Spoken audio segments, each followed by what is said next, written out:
£500 million in profit stripped from the railway last year alone. The top of the tree at Network Rail earning a combined £50 million between them. All the while, real terms wages for railway workers have dropped by 20%.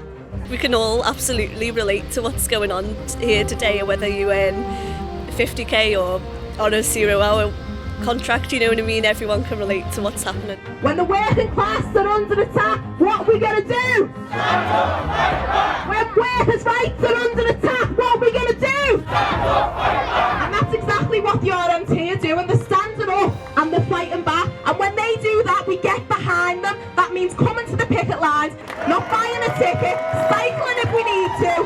That is what solidarity looks like. And Merseyside BLM Alliance stands in full solidarity with transport workers. The RMT are one of our favourite unions because they're militant and they're unapologetic about it. Every worker should be on a wage where they can have a decent standard of living, they can feed themselves without going to food banks. And that's why we as pensioners are here today. We understand the difference between nationalisation and privatisation, and we've just got to win this. I think everyone should have the right to withdraw their labour to make an impact.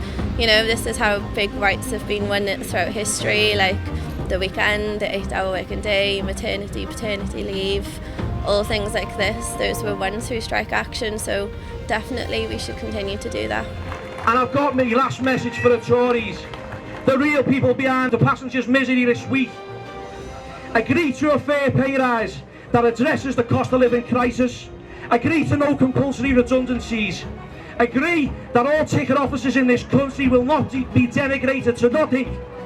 And agree that the terms and conditions will not be decimated and instead subject to fair renegotiations and agreement with the RMT union. Value railway workers. Value workers in this country.